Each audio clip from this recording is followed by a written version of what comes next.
Alors, je vous ai amené des Chumashim juste pour que vous vous rendiez compte quand on parle. Pour Parashat Vayera, il y a plein de choses à parler. Excusez-moi, juste mon téléphone. Voilà. Il y a plein de choses à voir. Mais il y a un passage dans la paracha qui m'a un peu interpellé. Et que j'aimerais qu'on essaie de comprendre ensemble. Regardez le début de la paracha. Donc, le début de la paracha, on a, a priori, Moshe. Ouais, il y a ça. Ouais, il y a les feuilles là. Et aussi, pour ouvrir les Chumashim. A priori, Moshe, il a donc reçu déjà sa mission, la paracha de la semaine dernière. Est-ce que ça va pour lui ou ça va pas? Ça va pas. D'accord? La mission se complique. A priori, ça marche pas. Tout ce qu'il essaye de faire pour l'instant, ça marche pas. Et au contraire, ça a fait qu'empirer les choses auprès des Bnei Israël. Ok. Et donc la paracha s'ouvre comme ça. Vayaber Elohim el Moshe vayomer elav ani Hashem. Vayera l'Avram vechule. Et donc, et là, le Akash Baruch Hu lui donne quoi? Les chanot de Géoula. Les arba ou chamisha, les chanot de Géoula. Ouais. Regardez, pasouk. Hein? Arba, tu dis arba, chamesh. D'accord, c'est sûr. Je rentrerai pas dans le. C'est ok, le Harshav. Donc, les Arba Lechene de Géoula. Maintenant, regardez, Pasuk Yud Gimel. Vaïdaber, vous voyez, Pasuk Yud Gimel, Perek Vav. Vaïdaber Hashem Moshe Levi Maron Yisavem El Bnei Israël, El Paro Melech Mitzrayim, Leotzi Et Bnei Israël Melech Mitzrayim. Ok, donc Akash Baruch Hu, il envoie Moshe et Aaron sortir les Bnei Israël et il lui a dit, t'inquiète pas maintenant, Arba Lechene de Géoula. Et là, tout d'un coup, la Torah fait une pause. Et les Raché Bene Avotam, Bene Reuven. Et là, on commence à rappeler qui sont les gens qui sont sur place. Bene Reuven, avec les enfants de Reuven. Ouais, Bechor Israël, Chanoch, Ufalou, Chesron, Vecharmi. Et les Mishpachot Reuven. Après, on va dire les Bnei Shimon. Bnei Shimon, Yemuel, Veyamin, Veyoad, Veyachin, Vetzochar, Veshaol, Bnei Kaneni, Vechoule. Après, on va dire Bnei Lévi. D'accord? Bnei Lévi, on nous donne donc Bnei Lévi, Gershon, Kehat ou Merari. Après, on va donner les enfants de Gershon, les enfants de Kehat. Après, on s'arrête. Hein? Après, on s'arrête à Lévi. Après, on s'arrête à Lévi. On s'arrête à Moshe Aaron. Mais regardez les psukim, comment ils sont bizarres. Donc, on nous parle de tout Lévi, toute la chouchalette de Lévi. Ok. Et regardez pasuk Kavav. Ou Aaron ou Moshe, Asher Amar Hashem Elahem, Otzi et Bnei Israël Me'at Israël. Voilà, c'est eux, Moshe et Aaron. Ça pour les désigner. Alors, la question qu'on se pose, qu'on devrait se poser quand on lit ce passage. Et après, c'est quoi? C'est quoi? Qu'est-ce qui se passe après? Daber Hashem Moshe les morts, Ani Hashem, Daber el Paro, Melech Mitzrayim, ça reprend. On repart sur la sortie d'Égypte. Enfin, sur Moshe qui doit sortir les enfants d'Israël d'Égypte. On est Perek Vav. À partir du pasuk Yud Dalet, on a un passage très bizarre où finalement la Torah elle fait une pause. Un semi-recensement. Et on fait un semi-recensement de Reuven, Shimon et Lévi. Ok, on s'arrête à Moshe et Aaron. Et la question c'est pourquoi? C'est-à-dire qu'est-ce que ça fait là? On sait et où Moshe et Aaron, où Aaron et Moshe. C'est eux Moshe et Aaron qui vont sortir les enfants. Quoi, on ne le savait pas avant. On ne sait pas d'où viennent Moshe et Aaron. On ne sait pas que c'est eux Moshe et Aaron. T'as besoin maintenant de nous préciser c'est qui Moshe et Aaron. Il y a aussi Rachid. On va voir ce que dit Rachid. Non. Est-ce que quelqu'un a une idée? Pourquoi la Torah fait une pause? Pourquoi la Torah doit nous rappeler maintenant qui c'est Moshe et Aaron? Pourquoi elle nous a parlé de Reuven, de Shimon et de Lévi? Il voulait deux parce que dans Shemot ils n'ont parlé que de Bat Lévi et Ben Lévi. Ils ont voulu préciser qui c'était Lévi. Qu'est-ce qu'il a fait spécialement Lévi dans cette histoire? Lévi il a fait un rôle extraordinaire dans le rôle qu'il a reçu de pouvoir être celui qui ne sera pas esclave. C'est pas pour rien. Ok, mais alors pourquoi? Quoi? Ah ok, mais alors pourquoi maintenant? Pourquoi maintenant quoi? Pourquoi maintenant? C'est-à-dire on le sait tout ça on le sait avant. Pourquoi maintenant au milieu de l'histoire de Moshe qui va sortir les Bnei Israël d'Égypte? Pourquoi au milieu? Dis-moi à la rigueur, dis-moi au début. Et pourquoi on parle de Reuven et Shimon? Parce que Rachid, parce qu'on a fait des remontrances, il faut montrer que c'était quand même des gens. Ok, d'accord. On va voir ce que dit Rachid, on va le dire Rachid. Maintenant, est-ce que quelqu'un a une autre idée à part voir ce que dit Rachid? Non, personne n'a une idée, personne ne se pose la question en lisant la paracha. Moi j'ai une réponse, mais après c'est très long. Une réponse, mais c'est très long. Non, tu veux pas. Non, je veux pas que tu. Si t'as une réponse en 2 mots, je veux bien. C'est pas le transfert de la malchoute et de la. Ok, ce qu'il dit à Barvanel, c'est que. Ok, d'accord. Transfert de la malchoute, alors quoi? Ah, de Reuven. Parce que c'est lui qui a. Ouais, mais pourquoi juste maintenant là? C'est maintenant qu'il va être désigné pour savoir qu'il est Shagla.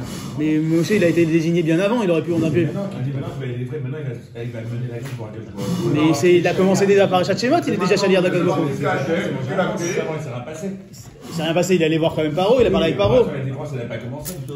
Ok. Alors aujourd'hui, on va étudier. On va dire qu'il va dire je suis Yud Kevavke. Maintenant, plus on peut pouvoir recevoir le nom de Yud Kevavke. C'est le nom de leur maintenant.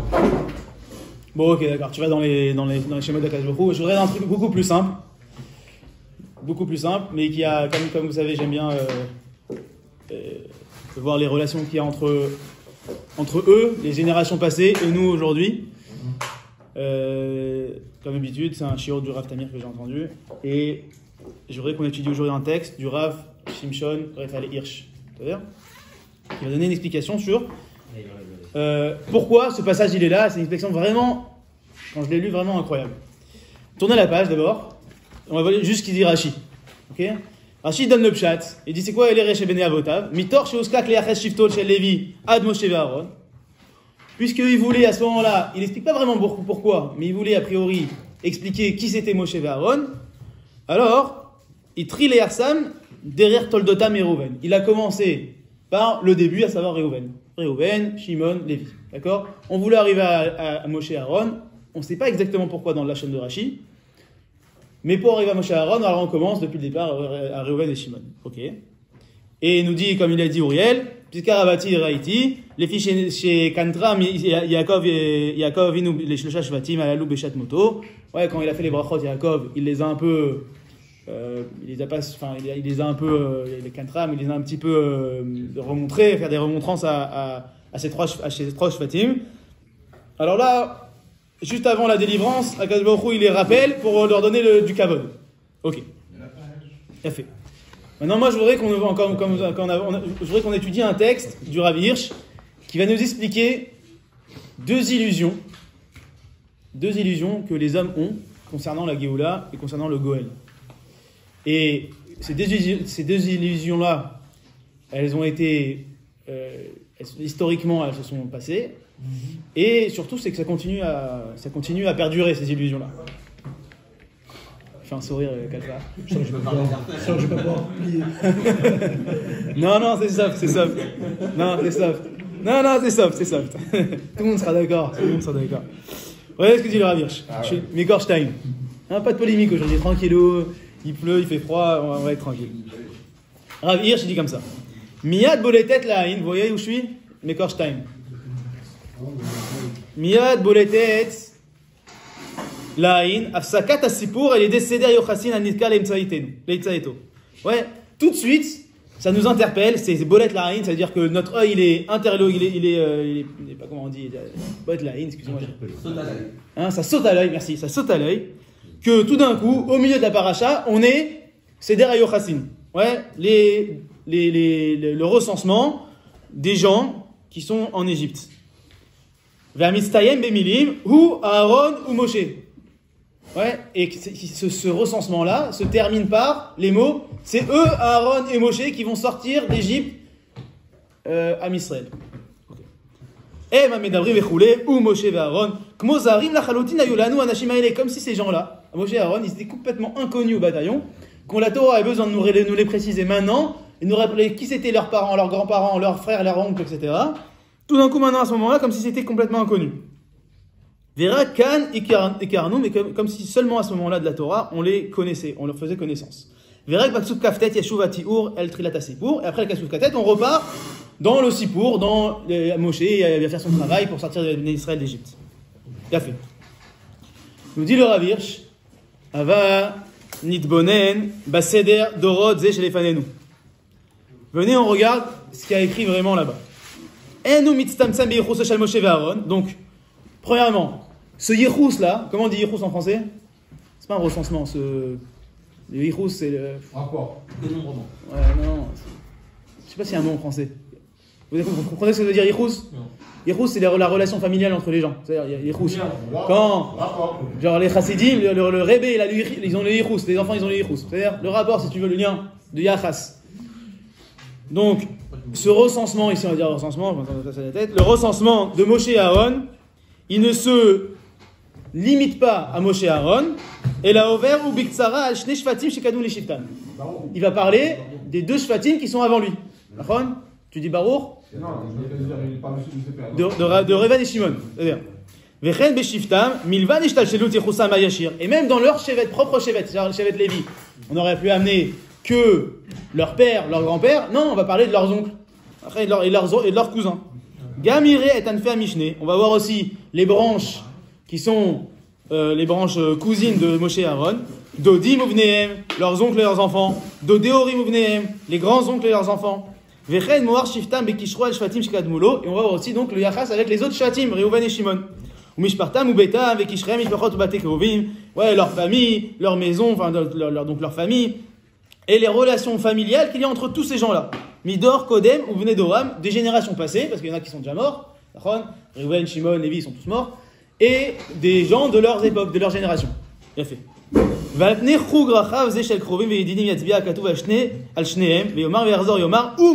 Après avoir dit tout ça, donc expliquer tous les yichus entre les gens, des générations passées, de cette génération-là, les cousins, les oncles, etc. À la fin, on dit ou Moshe et Aaron. Voici Moshe et Aaron. Beyom diber Hashem Elohem, le jour où Dieu leur a parlé. ואם נוסיף ונתקדם במקום בו ניתנה לנו הוכחה זו על ייחוסם וקשרי משפחתם, נגיע אולי לידי הבנת חשיבותו ומטרתו של כל הפירוט הזה. Et si on fait attention à ce qui se passe ici, il nous dit le Rav Hirsch, on va comprendre la raison profonde pour laquelle la Torah, elle nous amène ici ce passage. Ok? Vous avez compris la question? Question simple. Et on a dit encore une fois qu'il y a deux illusions sur la Géoula et sur le Goël que va nous... C'est comme des ballons que le Rav Hirsch va nous crever. Ok. In Adena, Nirshanu b'ma'atzein shel Moshe ve'Aaron lachalutin. Jusqu'à présent, comme on a dit, tous les efforts de Moshe et Aaron ont été vains, rien n'a marché. Au contraire, ça a compliqué les choses pour le Bnei Israël, et ils se font engueuler par le Bnei Israël. Oulam, me'ata tachel shlichutam aturat hanitzachon, shlichut asher kamoa lo mila od ben tmuta lefnehem, vacharehem lo imale. À partir de ce moment-là, c'est une kudat mifne, c'est le moment où tout bascule. À ce moment-là, au cas où leur donne les arba les chants de Géoula, tout va basculer, à ce moment-là, tout va commencer à réussir. C'est-à-dire, Moshe et Aaron vont réussir leur mission, et au fur et à mesure, ça va aller de mieux en mieux pour le Bnei Israël jusqu'à la sortie d'Égypte. Il nous dit ici le Rav Hirsch que cette mission-là, elle a tellement été bien faite, bien menée, qu'aucun autre homme sur terre, depuis Moshe et Aaron jusqu'à la fin des temps, ne pourra mener cette mission pareille, tellement bien menée, bien ficelée.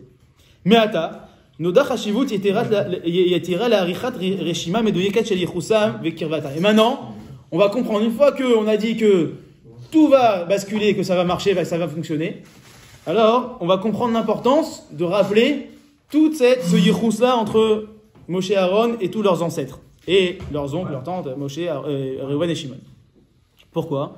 Kedelaïr bezot lechol adorot, pour nous montrer et nous vraiment stipuler, écrire dans le marbre à toutes les générations futures, qui ragil ve'enoshi ou mekor martzavatam ve'ragil ve'enoshi ou teva briatam. Que le mekor de Moshe Aaron, c'est quoi? C'est des enoshim, c'est des hommes. Regardez ce qu'il dit.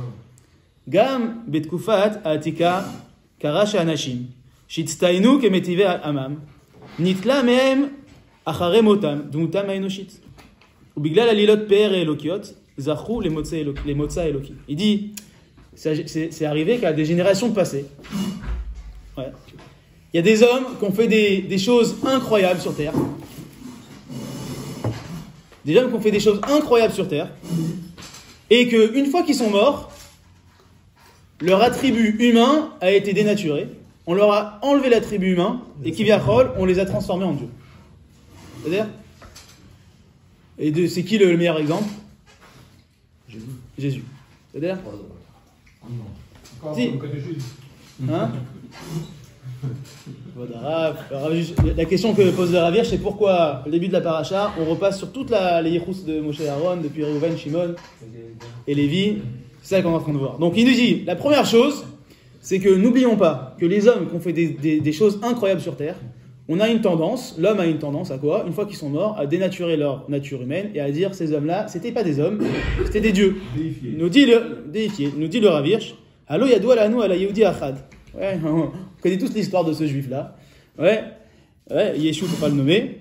Ouais, Midor Meuchar Yoter, d'une génération plus tard, donc après Moshe, donc il y a 2000 ans, 2000 et quelques années. Chez Teudat Yichusolo Nimsa Beyado. Qu'est-ce qu'il n'avait pas, a priori, cet homme-là, cet l'acrobate? Il n'avait pas quoi? on n'était pas sûr de qui il était né. C'est-à-dire de père, de mère. On ne savait pas trop c'était quoi sa lignée. Veoi velonimsea. Et puisque, nous dit le Rav Hirsch, elle n'a pas été trouvée cette lignée. Veyan qui evit lahem livnei adam meat nitzotzot or. Et puisque il a fait des choses quand même qui ont apporté un peu de nitzotzot or, un peu de bonnes choses pour les gens qui ont cru en lui. Chez Archa Alam et Moshe Haïsh, que même s'il les a volés finalement à Moshe, à la Yahadout, Afar Bene Agoim, Livro Elohim, il a apparu aux yeux des hommes comme un fils de Dieu. C'est-à-dire pas comme un fils de Dieu, pas comme un homme, mais comme un Dieu lui-même. C'est-à-dire que Jésus a été transformé en Dieu par les hommes après sa mort. C'est-à-dire, ou Féchaïa l'a-t-il safek belokoto, et que c'était un pécha, une faute grave de dire que c'était pas un Dieu. C'est-à-dire, les croisades, pendant des générations, on a tué des juifs parce que justement on était contre cette idée-là qu'un homme pouvait devenir un Dieu, ou qu'un Dieu pouvait devenir un homme. Nous dit le Rav Hirsch, première illusion, c'est quoi? C'est que on n'est pas capable, nous les hommes, de pousser la Géoula, de faire la Géoula. Le Goël, forcément, ne peut pas être un homme. Le Goël, forcément, doit être un Dieu. Pourquoi? On va voir pourquoi. Moshe Shelanu, nous dit le Rav Hirsch, Moshe Shelanu, Aya Adam, Nishar Adam, Velolam lo yeh ki im Adam. Moshe Rabbeinu, c'est un homme. Ça a été un homme, et tout le temps, ça restera un homme. On ne pourra pas le dénaturer, le Moshe Rabbeinu. Jamais on le transformera en Dieu. C'est-à-dire ou Besha Shekvar, Karno Panav, Mimare Elohim. Et même si tu me dis, attends, mais c'est un moment, Moshe Rabbeinu, il descend, il a la face qui s'illumine et qui. Il a fait. Il nous dit, Gvar ori da Torah mishamayim, ve gvar olich benissim etam bemidbar, ve inchila menitzronot ya, ve tzivaukan, Hashem latzig et teudat yichuso, ve latzir bezot ala ovda, qui, shnia, nous dit, même si Moshe Rabbeinu, à la fin, il a le visage qui resplendit de lumière, et tu pourrais me dire, attends, mais là, c'est devenu un malach. Non. Tout ce qu'il a fait, Moshe Rabbeinu, et toutes les choses pour lesquelles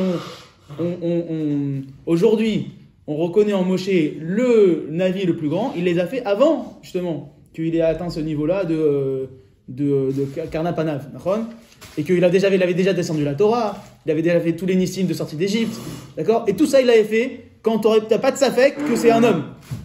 C'est-à-dire, à sa naissance, il avait une lumière incroyable. D'accord. Déjà, depuis la naissance. Donc, il n'avait rien fait. C'est vrai, il a rien fait. C'est-à-dire qu'il n'avait pas reçu la Torah, il n'avait pas fait les miracles. Ça lui enlève un peu son statut d'homme. Il avait déjà quelque chose de particulier depuis la naissance. Deux secondes. Alors, il était. Alors, deux secondes. C'est-à-dire, j'entends ta question, on va y répondre. C'est la deuxième illusion.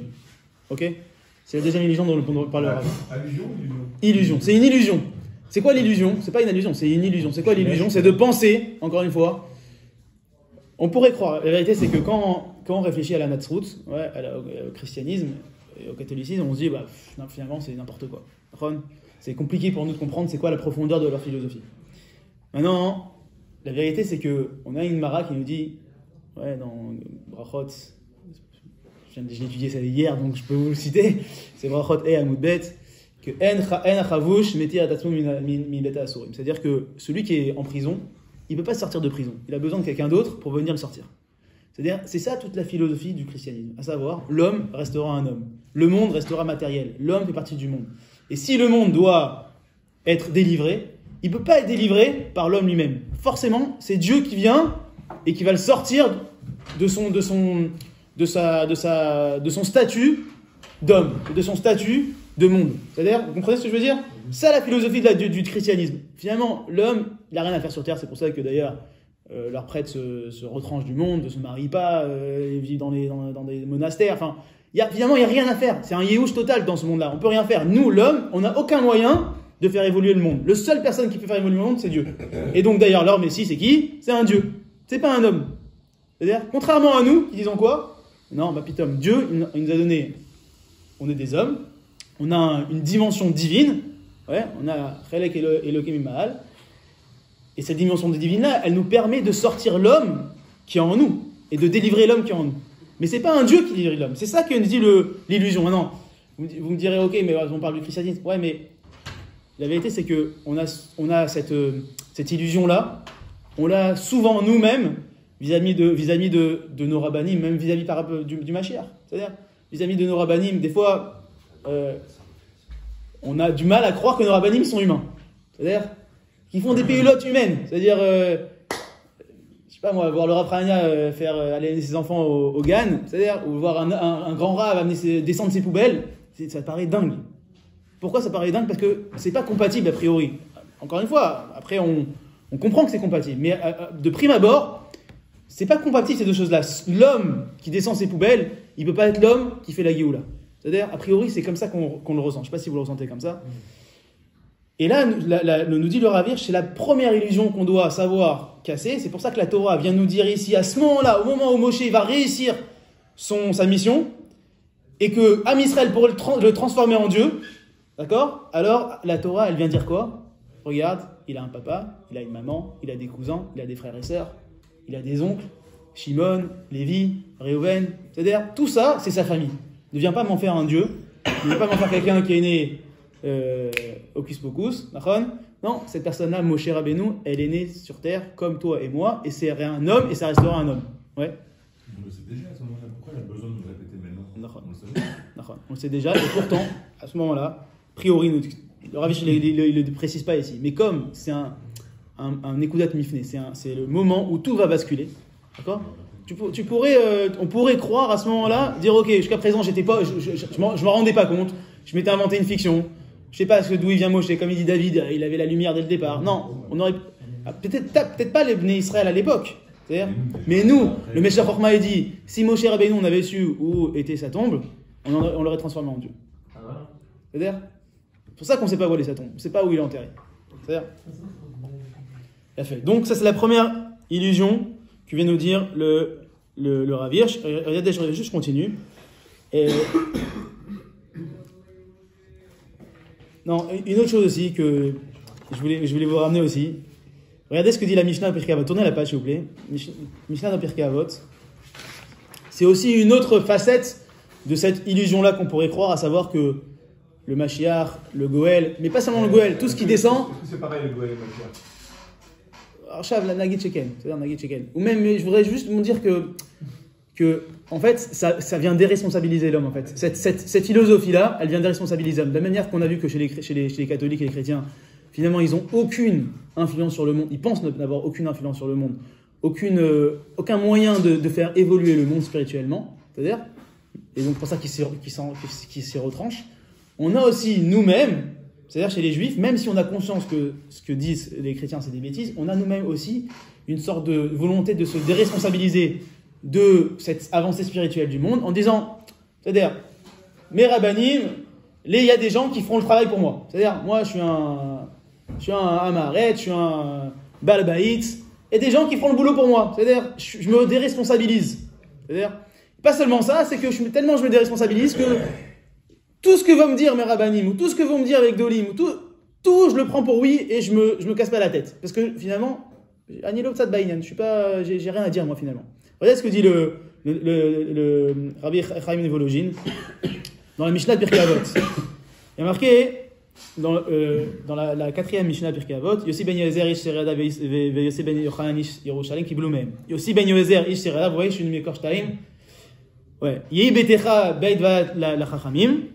Ouais, que ta maison soit un endroit de kinous pour les Chachamim. Veheve mitavek be'afar raglehem. Et soit mitavek be'afar raglehem, a priori le pshat c'est soit accroche-toi même à la poussière de leurs pieds, hein, de leurs jambes. Veheve shote betzamay divrehem, et bois avec soif leurs paroles. Maintenant, mitavek be'afar raglehem, regardez dans Ruach HaChaim, c'est le pirouche du Rabbi Chaim Nevologin, il explique un pirouche qui est à four de ce qu'on vient de dire. Et mitavek be'afar raglehem, ça veut dire quoi a priori? Ça veut dire soit que ta maison elle soit toujours un endroit avec des chachamim, et que tu sois toujours accroché, même à la poussière de leurs pieds, tu dois t'accrocher, et toutes leurs paroles tu dois boire. Regardez ce que dit le Rabbi Chaim Nevologin. Il dit Vei betecha bet va'ila chachamim, ve've mitavek be'afar raglehem, asur lo la talmid, les kabel d'ivrei rabo, keshesh lo kushat alem. Un talmid interdit de prendre pour argent comptant ce que lui dit son Rav, si il sent qu'il n'est pas d'accord. C'est-à-dire, Vélifamim yé à émettre ima talmid. Des fois, le maître avec le talmid. Mais des fois même, c'est pas, même si le Talmud n'est pas avec le Talmud, ce travail-là de vérifier pourquoi tu penses que tu as tort et qu'à la fin ton Rav il a eu raison, c'est-à-dire, c'est encore une fois, ça te permet d'avancer. Tu es responsable encore une fois de ton limoud, tu es responsable de ta façon de voir les choses. Tu peux pas juste dire, tiens, mon Rav il m'a dit, j'accepte, même si je sens que je suis pas d'accord. Ou comme chez Aetz Katan Madlik et Agadol, ouais, comme un petit feu qui va allumer un grand feu, un petit brindille peut allumer un grand brasier. C'est comme mitavek et avec ishimo. C'est qui va avec ishimo? C'est Yaakov qui se bat avec le malach. Mitavek, milachon, les avec, ça veut dire se combattre. Combattre avec le hafar agleem. Les chachamim, même les chachamim, ils ont des pieds. Les pieds, c'est l'endroit le plus bas du chacham, le plus bas de l'homme. Là-bas, même avec ça, tu dois combattre la poussière. C'est-à-dire, encore une fois, et la suite de son pirouge sur ça, c'est quoi? Aval im kolze Isaïr ben nafsho midaber begava, baruch que tu t'exerces à quoi ta place, tu dois parler avec ton Rav sans gava, tu dois venir avec anava, c'est-à-dire comprendre le godel de ton Rav, etc. On n'est pas en train de dire mets-toi à la place de ton Rav en disant non, je suis pas d'accord avec toi. C'est pas ça qu'on est en train de dire. Mais on est en train de dire que tu peux pas déresponsabiliser l'homme comme voudraient le faire les chrétiens et comme a priori le Rav Hirsch nous dit que c'est notre illusion, l'illusion de l'âme Israël sur qui c'est le Goël. À savoir un homme qui est divin, d'accord, et j'ai rien à faire moi dans cette Géoula, j'ai aucun travail à faire, je peux pas influencer le monde. Première illusion, pour ça que Moshe et Aaron ils sont rappelés ici dans la Torah à ce moment-là, leur yichous, ils ont un papa, ils ont une maman, ils ont des frères et des oncles. On a compris. Ok. C'est pas l'état d'esprit des Bnei Israël. J'ai compris l'idée par rapport aux chrétiens, tout ça et tout, mais les Bnei Israël ils sont quand même un peu plus. À ce moment-là, c'est une illusion qu'ils vivent parce qu'ils sont au 49e degré de Touma, on est obligé de rappeler ça. Non, il dit qu'à ce moment-là, ils vont pas la vivre cette illusion parce qu'ils savent tous que Moshe et Aaron, c'est un grand homme. À la vérité, au contraire de ça, on voit tous les pirouchim qui disent qu'a priori ils étaient toujours en marloquette avec Moshe Rabbeinu. Mais. Ils n'ont pas cette illusion. Ils n'ont pas cette illusion-là, mais il dit que Am Israël, au fur et à mesure que l'humain de Moshe Rabbeinu a disparu et qu'on va regarder seulement ce qu'il a fait, ses maasim, etc. Alors, on risque. Mais maintenant, si tu dézoomes un peu et que tu dis, c'est pas seulement Moshe Rabbeinu, c'est, comme on dit la semaine dernière, de la même manière que le Goël il sera à la base, c'est-à-dire que tout le ta'alir de Géoula, il va être humain. Humain. Ça veut dire quoi? Ça veut dire qu'il y aura des problèmes, il y aura des gens qui vont fauter, il y aura des marlocotes entre nous. Tout ça, c'est naturel. Ne crois pas, les Shem Shamem, ne crois pas, ça serait illusoire de penser que Moshe, c'est pas l'homme Moshe, c'est que le ta'alir de Géoula, il soit un ta'alir divin, que Dieu il arrive, allez, ça y est. Non, c'est illusoire. C'est-à-dire, c'est ça l'illusion qu'on pourrait avoir et que je pense qu'il y en a qui ont peut-être encore de nos jours, à savoir, ok, tout va. Le Beth Amikdash il descend du ciel. C'est-à-dire, Rachid il amène ça. A priori, on va devoir travailler, même si un jour le Beth Amikdash, pour ceux qui pensent qu'il descendra du ciel, a priori il va quand même arriver à ce moment-là. Il faudra qu'on travaille, qu'on bosse et qu'on fasse avancer le monde. Et chacun d'entre nous est responsable de cette petite pierre. C'est-à-dire, et que tu peux pas juste dire, les Talmidim Chachamim font le boulot, les autres font le boulot. J'ai pas de responsabilité. Non, chacun a la responsabilité et que ce talir-là, il est humain. Ok. Ça c'est la première illusion que le Rav Hirsch vient nous casser. Deuxième illusion. Ok. Ok, regardez, c'est la fin vous voyez le deuxième paragraphe dans la deuxième colonne. Et doute. Yichuz zenoda efo levatel merosh. Donc c'est la conclusion. Yichuz zenoda efo levatel merosh. Vélétamide, donc ce yichous là, t'as un bon mot de yichous, comment traduire en français yichous? Généalogie. Ouais. Généalogie, pas mal. Généalogie de Moshe et de Aaron. Noda, Efo, Levatel, Merosh, Vélétamide, Kol, Aeloka, Moutet. Kol, Raayon, Shav, Al, Idgalnut, Ael, Bidmut, Enosh. Donc tout ça vient nous dire le Rav Hirsch, vient nous enlever cette idée-là qu'un homme se transforme en Dieu, que Dieu se transforme en homme, etc. etc. Ok. Inoda le kayam et mezzo, donc ça vient nous apporter cette vérité-là. Moshe, Gdol Adam, Bechol Adorot. Moshe, c'était le plus grand des hommes de toutes les générations. Aya Adam, Verak Adam, malgré tout, ça reste un homme qui a dû descendre ses poubelles, qui a dû faire ses lacets, qui a dû aller aux toilettes, qui a dû s'occuper de sa femme et de ses enfants, qui a eu des problèmes de marlocote avec Am Israël, qui a dû se battre avec l'Égyptien, etc. C'était un homme comme tout le monde, mais un grand homme, le plus grand des hommes. Umamado lifna Elokim lo haya mever la sagatam shel anashim bnei tmuta. Ouais, sa place devant Akadosh Baruch Hu, ouais, n'était pas plus grande que n'importe quel autre homme devant Akadosh Baruch Hu. Ok. Parfait. Maintenant, on a répondu à la première question, à savoir pourquoi ici on nous rappelle la généalogie de Moshe et Aaron. Parfait. Mais on aurait pu se contenter, selon cette explication-là, on aurait pu se contenter de dire Moshe et Aaron, voici ils sont nés. Moshe, il avait un papa, il avait une maman, il avait des frères et sœurs. Pourquoi Reuven et Shimon? Et pourquoi on ne conduit pas derrière? On fait Reuven, Shimon, Lévi. Pourquoi? Donc, deuxième illusion. Une fois qu'on a dit ça maintenant, à savoir que chacun d'entre nous a un rôle à jouer, et que chacun a sa pierre à mener, et qu'on a tous une responsabilité dans ce talir, on ne peut pas se déresponsabiliser, nous dit ici le Rav Hirsch, on a une autre ashlaya, une autre illusion. Illusion, ashlaya. Ipucha shel harishona, c'est l'inverse, finalement c'est le côté inverse de la pièce. Ipucha shel harishona. Mais soukenet le pachat mimena, et elle n'est pas moins importante. Et malheureusement, on voit encore aujourd'hui des gens qui tombent dans ce piège-là.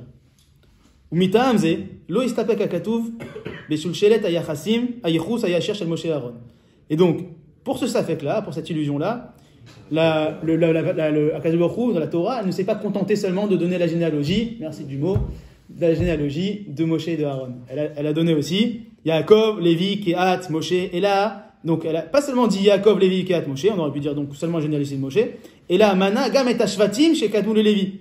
Elle a donné donc les Shvatim qui étaient avant Lévi, Altetzesahem, Vegam Ken, Veken, Gam et Yeter, Anfe Lévi, et aussi toutes les autres branches de Lévi, qui est Dout Ayichus, Im Shekava Keuvda et Tiva Mainoshi Shel Moshe Aaron. Donc, on a dit maintenant que ce Yichus, c'est déjà la généalogie, c'était pour fixer le fait que Moshe et Aaron c'était des hommes. Alula Aïta la Tzmiach Emuna. Elle aurait pu faire inversement, l'effet inverse, l'effet qui se coule. C'est quoi l'effet qui se coule? Qui colle Adam, les lo yotze minaklal, y kacher liot navi. Que n'importe quel homme pourrait être navi. C'est-à-dire maintenant que tu as dit, ok, Nathan, tu nous as expliqué qu'on a tous un rôle à jouer dans la Géoula, ok. Moi, Michael Benarros, demain, je suis Mashiach. Barry Noël.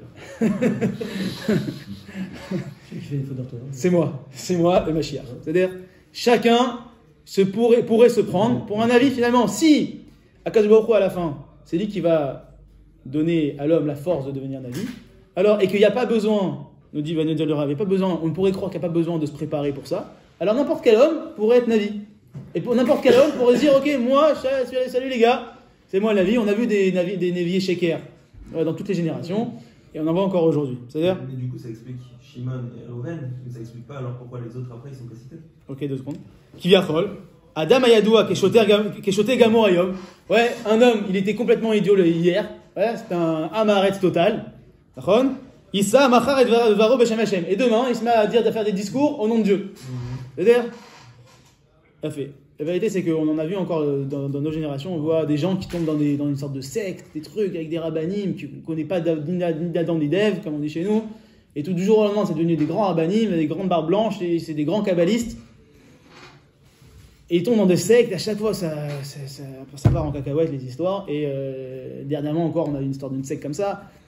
Encore une fois, les gens, ils tombent dans des pièges simples, parce qu'ils ont l'impression que n'importe qui, peut devenir navi. C'est-à-dire, Kiviachol, Roi Hashem, Tishrei lefeta al-boura ve'hamaretz. Comme si tout d'un coup, la névoa, elle tomberait sur un bourg ve'hamaretz, sur un ignorant. C'est-à-dire, Vioreu le davar be'shivim lashon, et tout d'un coup, elle le ferait parler en 70 langues. C'est-à-dire, tout d'un coup, il y a un gars qui dit, tac, moi, je parle 70 langues, je suis un navi, et il commencerait à faire de la Kabbalah, etc. Enfin, pas seulement de la Kabbalah, mais bon, voilà, vous avez compris le principe. Ve'omnam tofazao shel neviut medume, o ta'anat nevoa. Ouais, ce phénomène-là de fausse nevoa, ouais. Lo bilti shrichai bechugim acherim. Elle n'est pas tellement, elle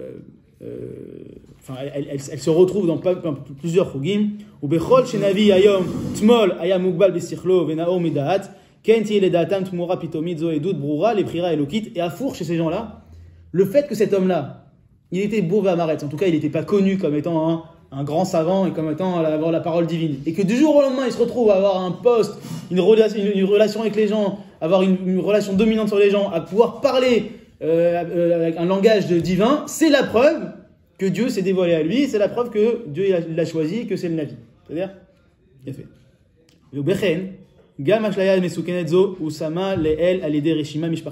Et donc cette ashlaya, cette illusion-là, à savoir que n'importe qui peut devenir Goël, peut devenir un Navi, peut devenir quelqu'un d'important pour le Ham Israël, c'est-à-dire cette illusion-là, elle va être cassée par le recensement, par la généalogie qu'il y a ici. Pourquoi? Hein? Comment? Pourquoi? Emet, Moshe et Aaron ayou bnei Adam. Ok, on a compris, Moshe et Aaron c'était des hommes.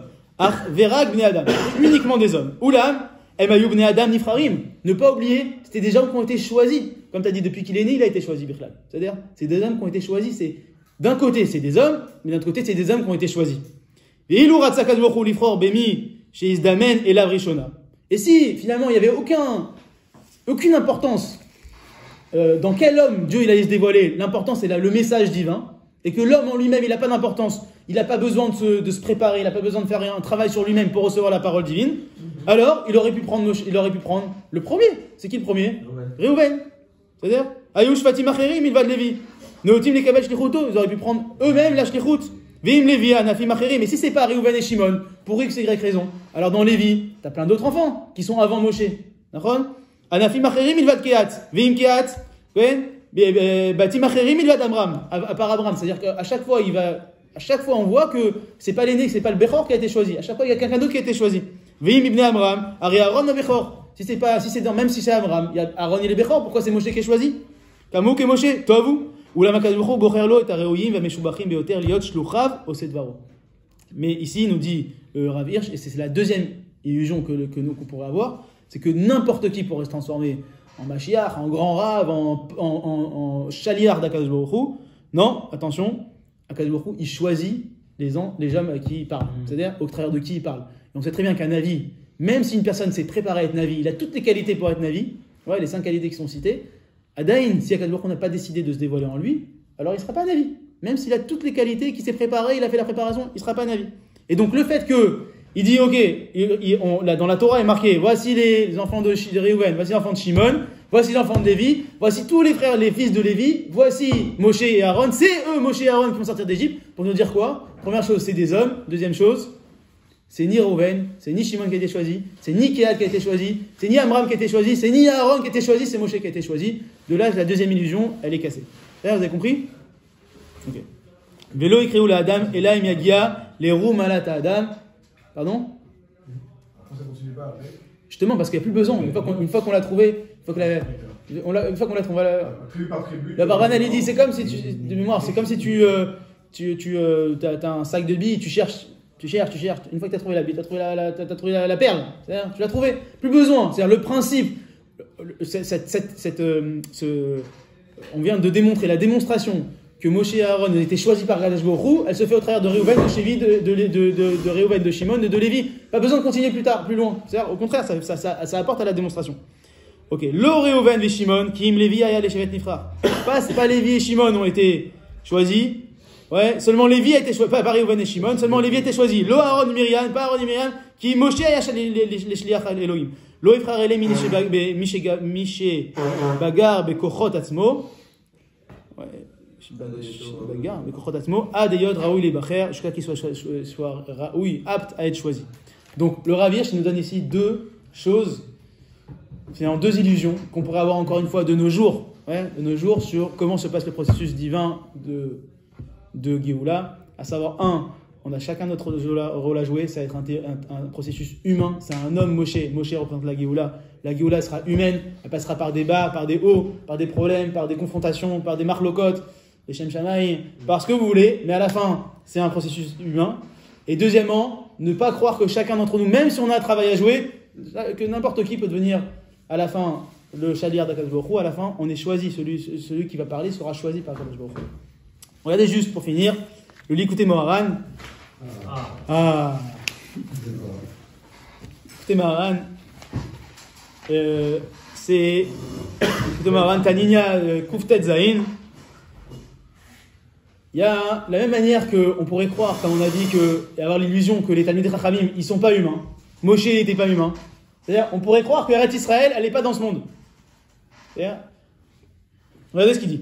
Siper, donc Rabbi Nathan, il parle de Rabbi Nachman, il dit Siper, c'est que Shaya Eretz Israël, quand Rabbi Nachman est arrivé en Israël. Siprou Losham, Achashuvim, Shayusham, Shebaou, Midian Tailou. Donc les Juifs qui étaient sur place lui ont raconté, Vekavou diratam Sham Eretz Israël, et qui sont venus et qui ont fait leur aléa, qui habitent en Eretz Israël. Kamé Forsam et Siproulo, ouais, ils l'ont raconté à Rabbi Nachman, chez Kodem, Shayou, Eretz Israël, Loayu Yecholim, les Tsayer, les Atzmam, chez Eretz Israël, Yomedet, Bezé, Aolam. Ils ne pouvaient pas imaginer qu'Eretz Israël, elle était vraiment dans ce monde. Pourquoi? Vayou Sovrim, et ils pensaient, chez Eretz Israël ou Aolam Acher, les Gamré, que Eretz Israël, elle ne peut pas être matérielle. Elle est forcément que spirituelle. Elle n'est pas dans ce monde-ci. Les filles chez Godel, Gdushat Eretz Israël, Amevoar, Besfarim, Meforaj, Betoratenu, Akdosha, Malak, Gdushat Eretz Israël, Kama, Vekama, Pamim, Torah, Batzman, Fareshet, Kol, Gvul, Eretz Israël, avec Solé, que je sais, des lignes. Vayou Sovrim, je vais reprendre, excusez-moi. Chez Eretz Israël, ou Aolam Acher, les Gamré, les filles chez Godel, Gdushat Eretz Israël. Du fait du Godel, de la Gdushat Eretz Israël, impossible qu'elle soit sur terre, ce parcelle de terre-là. Ouais. On me forage les Toratenu Akdosha, Malak Gdushat Eretz Israël, Kama Vekama Pamim. Ouais, et la Mahala, la Mahala, c'est le français, le niveau, les niveaux de Gdushat d'Israël sont tellement élevés, tels que c'est rappelé dans la Torah, que ces hommes-là, qui habitaient en Eretz Israël, ils ont dit à Rabbi Nachman, on n'était pas capable de croire, on est venu voir de nos yeux qu'Eretz Israël, elle est vraiment sur terre. C'est vraiment quelque chose de physique, de matériel. Ouais. La Torah Be'atzma Farashat Gvulei, nous dit le Rabbi Nachman, mais c'est la Torah elle-même, elle nous donne les Gvulot, ouais, les frontières d'Eretz Israël, les Godel Malata, Gdushata, Atzum, Menora, Meod, Meod, Alken, et c'est pour ça que ces hommes-là, Lo hayu yecholim letzayer le'atzmam benehem, she'Eretz Israël yeh bezeh haolam, que ces hommes-là ne pouvaient pas croire qu'Eretz Israël elle était vraiment matériel, physique sur terre, on pouvait habiter. Asher baou les Sham, et donc ils sont venus sur place, Véraou, qu'ils ont vu. She'Eretz Israël yeh bezeh haolam mamash, qu'Eretz Israël elle est vraiment sur terre. Ouais, qui behemet Eretz Israël ou kmo medinot elu, mamash, que il dit Eretz Israël elle est comme tous les autres pays. Avafar Eretz Israël ou bemare ou dmut, kmo afar medinot elu mamash, et que la terre d'Eretz Israël, la poussière d'Eretz Israël, elle est exactement comme la poussière des autres pays. Avalé Avdil, Afalpichen, Igdosha, Meod Meod. Malgré le fait que sur le plan matériel tu pourrais croire que c'est la même chose, alors à la fin tu vois qu'elle est Igdosha énormément. Betachlit Akdusha, ouais, le summum de l'Akdusha, Atsuma Venora Meod, Ashre Azoche la alors Sham. Ouais, soit béni celui qui a le mérite de marcher là-bas, même Arba Amot, même 4 coudées. Kacher Iflugor Botenu Zechonem Lecha, comme tous les Chachamim nous ont expliqué ça là. Maintenant, une fois qu'il a dit ça sur Eretz Israël, pourquoi je vous ai amené ça?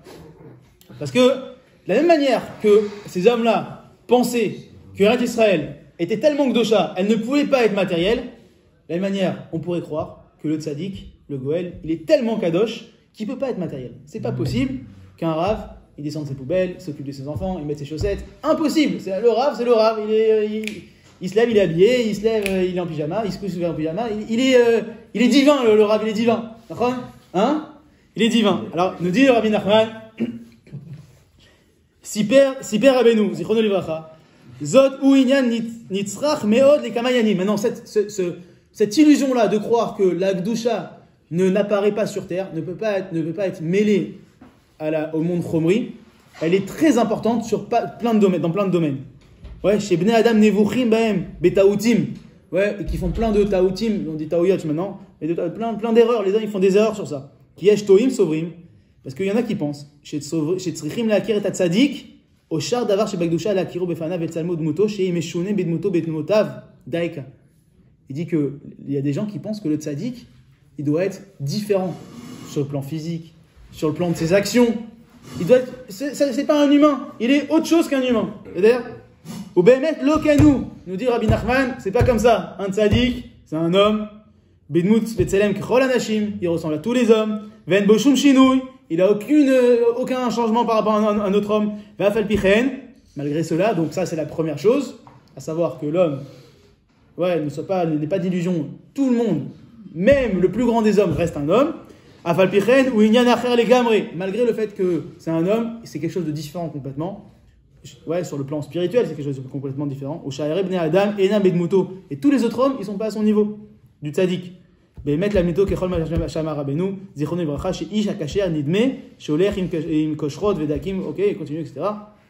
Kitsour, à la fin, il dit que l'homme, regarde la dernière phrase, on croit que le tzaddik, il est vraiment moufrache, il est séparé. Pas sur le plan physique, sur le plan des péoulotes, sur le plan du fait qu'il soit humain, mais sur le plan qu'il a fait un tellement grand travail sur lui et qu'il a été choisi par Akadosh Baruch Hu, qu'il a atteint sa madriga de tzaddik. Voilà, juste que Bezrat Hashem comprenne de ce petit limoud là, sur nous, d'être des acteurs dans la Géoula et de reconnaître la grandeur des hommes qui la font avancer. Bien sûr, RTL, bien sûr.